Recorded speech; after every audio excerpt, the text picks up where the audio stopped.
پھر اسی میں خدیجہ رضی اللہ تعالیٰ عنہ نے وفات پائی۔ رسول اللہ صلی اللہ علیہ وآلہ وسلم ہجرت مدینہ تک یہیں قیام فرما رہے۔ امام ارزقی نے لکھا ہے کہ جس گھر میں آپ سیدہ خدیجہ رضی اللہ تعالیٰ عنہ سے نکاح کے بعد مقیم رہے، وہ گھر آپ کے مدینہ ہجرت فرما جانے کے بعد معتب بن ابی لہب رضی اللہ تعالیٰ عنہ کے قبضے میں آ گیا۔ یہ رسالت مآب صلی اللہ علیہ وآلہ وسلم کے ہمسائے تھے۔ کیا نکاح کا سبب حب مال تھا؟ کچھ لوگ یہ سمجھتے ہیں کہ نبی کریم صلی اللہ علیہ وآلہ وسلم نے حضرت خدیجہ رضی اللہ تعالیٰ عنہ سے شادی کے بارے میں بہت لغو اور بے بنیاد باتیں بتانے کی کوشش کرتے ہیں۔ وہ کہتے ہیں کہ آپ صلی اللہ علیہ وآلہ وسلم نے حضرت خدیجہ رضی اللہ تعالیٰ عنہ سے نکاح مال و دولت سے محبت کی وجہ سے کیا، حالانکہ یہ بات قطعی غلط ہے۔ مشہور مستشرق ولیم میور آپ صلی اللہ علیہ وآلہ وسلم کے بارے میں حضرت خدیجہ رضی اللہ تعالیٰ عنہ کی رغبت کو ان الفاظ میں بیان کرتا ہے: But there was a charm in the dark and pensive eye, in the noble features, and in the graceful form of her assiduous agent as he stood before her, which pleased her even more than her good fortune۔ سفر تجارت سے واپسی پر جب آپ صلی اللہ علیہ وآلہ وسلم خدیجہ رضی اللہ تعالیٰ عنہ کے سامنے کھڑے تھے تو انہوں نے اپنے محنتی تجارتی نمائندے کی گہری تفکر آمیز سیاہ آنکھوں، شریفانہ خد و خال اور پروقار شخصیت میں بڑی کشش پائی، جو ان کے لیے مالی منافع سے بھی زیادہ خوشی، فرحت اور رغبت کا باعث بن گئی۔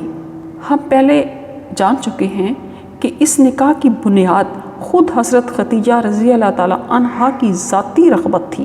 وہ آپ صلی اللہ علیہ وآلہ وسلم کے حسن سیرت، اخلاق اور اعلیٰ اوصاف سے متاثر ہوئیں اور نکاح کی جستجو کرنے لگیں۔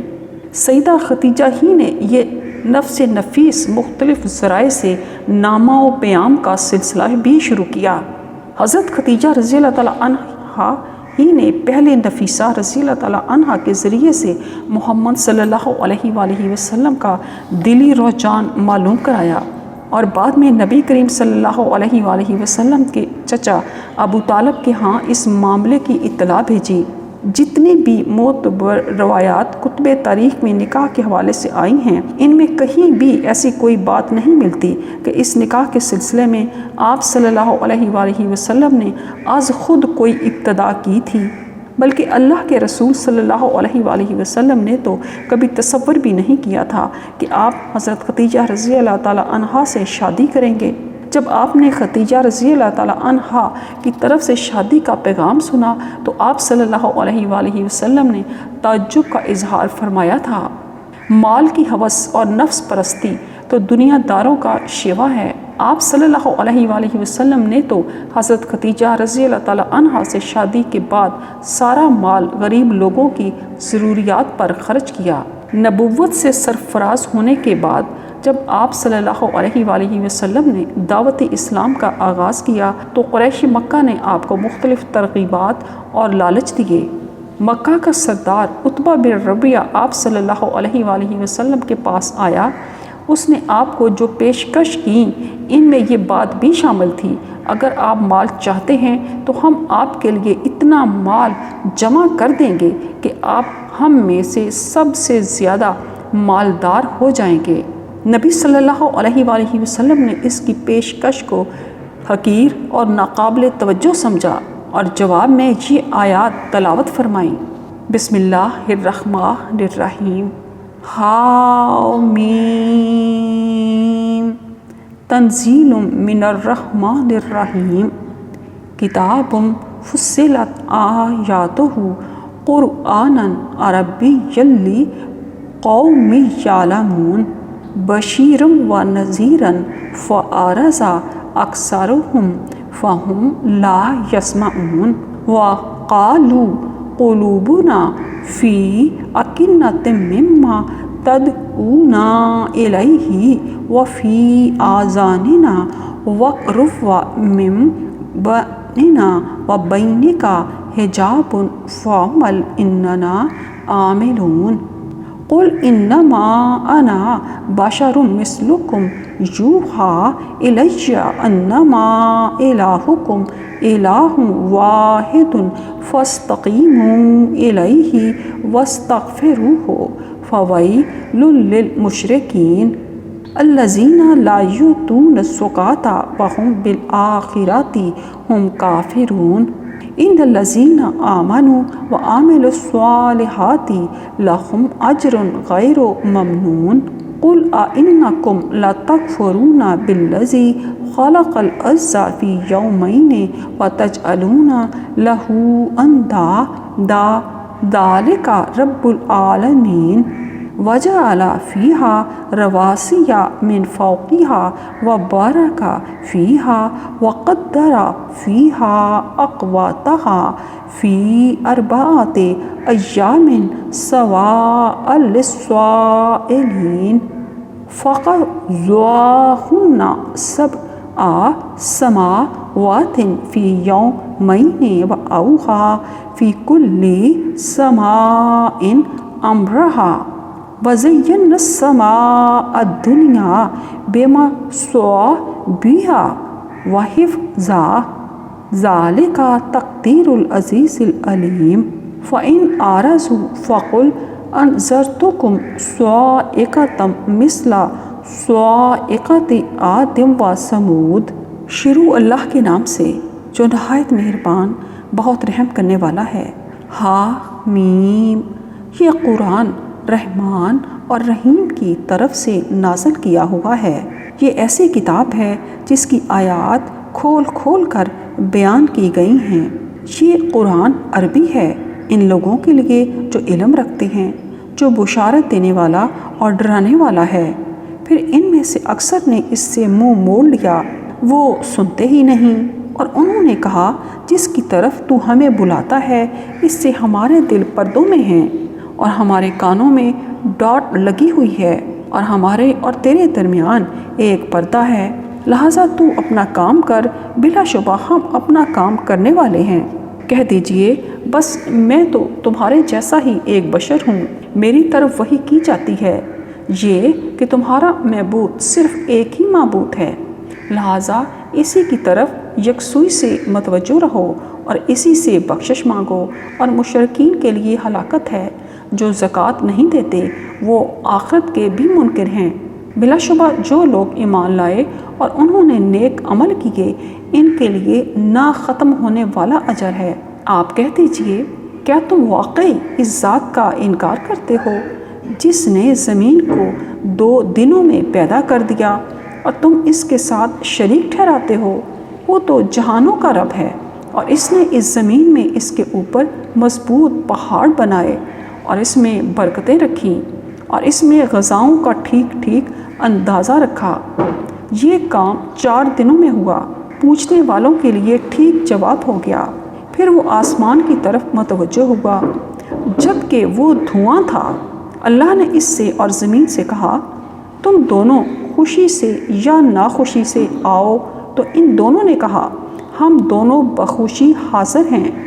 پھر اللہ نے انہیں 2 روز میں 7 آسمان بنا دیا اور ہر آسمان میں اس کا کام الہام کر دیا، اور ہم نے آسمان دنیا کو چراغوں ستاروں سے زینت دی ہے اور اس کی خوب حفاظت کی ہے۔ یہ نہایت غالب خوب جاننے والے کی تدبیر ہے۔ پھر اگر وہ منہ موڑیں تو کہہ دیجئے میں نے تمہیں ایسی کڑک آسمانی عذاب سے ڈرا دیا ہے جو عاد اور سمود کی کڑک کے مانند ہوگی۔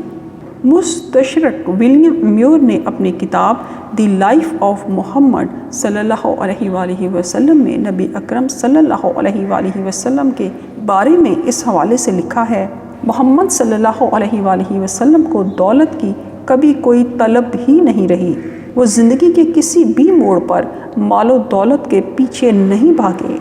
سیدنا علی رضی اللہ تعالیٰ عنہ محمد صلی اللہ علیہ وآلہ وسلم اور حضرت خدیجہ رضی اللہ تعالیٰ عنہ کے سایہ عاطفت میں، جہاں سیدہ خدیجہ رضی اللہ تعالیٰ عنہ کے ذکر جمیل میں سیدنا علی رضی اللہ تعالیٰ عنہ کی کفالت اور تعلیم و تربیت کا تذکرہ بھی بے محل نہیں ہے۔ سیدنا علی رضی اللہ تعالیٰ عنہ تاریخ اسلام میں جلیل القدر شخصیت اور امت مسلمہ کے چوتھے خلیفہ راشد تھے۔ ایک طرف ان کی علمی وسعتیں بے پایاں تھیں، دوسری طرف وہ لہیت، صداقت، شجاعت، جرت، بصالت و تقوی و پرہیزگاری کے اوصاف جمیلہ سے مالا مال تھے۔ انہی اوصاف کی بدولت انہوں نے تاریخ اسلام میں اپنے لیے بہت اونچی جگہ بنا لی۔ انہیں یہ عظمت و فضیلت کس طرح ملی؟ آپ اس سوال کا جواب جب ڈھونڈے نکلیں گے تو آپ کو ان کی کفالت اور تعلیم و تربیت میں رسول اللہ صلی اللہ علیہ وآلہ وسلم کے عظیم معلمانہ کردار کے ساتھ ساتھ ام المومنین سیدہ خدیجہ رضی اللہ تعالیٰ عنہا کی شفقت و مرحمت کی جھلکیاں بھی صاف نظر آئیں گی۔ آئیے ایک نظر ہم سیدنا علی رضی اللہ تعالیٰ عنہ کی پرورش اور تعلیم و تربیت کا پس منظر جاننے کی سعادت حاصل کرتے ہیں۔ سیدنا علی رضی اللہ تعالیٰ عنہ کی ولادت رسول اللہ صلی اللہ علیہ وآلہ وسلم کی بعثت سے 10 سال پہلے اور خدیجہ رضی اللہ تعالیٰ عنہا سے آپ کے نکاح کے 5 سال بعد ہوئی۔ اس وقت آپ صلی اللہ علیہ وآلہ وسلم معاشی پریشانیوں سے محفوظ تھے۔ سیرت ابن حشام میں ذکر ہے کہ آپ صلی اللہ علیہ وآلہ وسلم کے چچا ابو طالب کا خاندان خاصا بڑا تھا۔ مکہ میں قریش قحط کا شکار ہو گئے۔ اس صورتحال میں آپ صلی اللہ علیہ وآلہ وسلم اپنے چچا حضرت عباس رضی اللہ تعالیٰ عنہ کے پاس تشریف لے گئے۔ ان دنوں بنو ہاشم میں ان کی اقتصادی حالت سب سے اچھی تھی۔ آپ صلی اللہ علیہ وآلہ وسلم نے حضرت عباس رضی اللہ تعالیٰ عنہ سے فرمایا، چچا جان، آپ کے بھائی ابو طالب کا کنبہ خاندان بڑا ہے، قحط سالی کا دورہ ہے، ہمیں ان کے پاس جانا چاہیے اور ان کے خاندان کا بوجھ ہلکا کرنا چاہیے۔ میں ان کے ایک صاحبزادے کو اپنے پاس رکھ لیتا ہوں، آپ بھی ان کی اولاد میں سے ایک بچہ رکھ لیں، یوں ہم ان کی کفالت کریں۔ حضرت عباس رضی اللہ تعالیٰ عنہ نے آپ صلی اللہ علیہ وآلہ وسلم سے اتفاق کیا۔ وہ آپ صلی اللہ علیہ وآلہ وسلم کے ساتھ ابو طالب کے پاس پہنچے اور کہا، ہم چاہتے ہیں کہ آپ کے خاندان کا بوجھ ہلکا کریں جہاں تک کہ موجودہ حالات ٹھیک ہو جائیں۔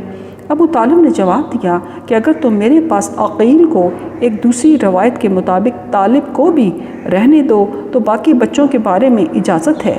چنانچہ آپ صلی اللہ علیہ وآلہ وسلم نے حضرت علی رضی اللہ تعالیٰ عنہ کو اپنی کفالت میں لے لیا اور حضرت عباس رضی اللہ تعالیٰ عنہ نے حضرت جعفر رضی اللہ تعالیٰ عنہ کی کفالت شروع کر دی۔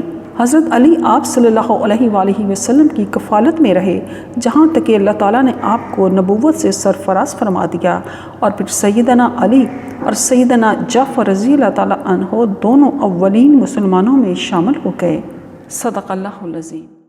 اللهم صل على محمد وعلى آل محمد كما صليت على إبراهيم وعلى آل إبراهيم إنك حميد مجيد اللهم بارك على محمد وعلى آل محمد كما باركت على إبراهيم وعلى آل إبراهيم إنك حميد مجيد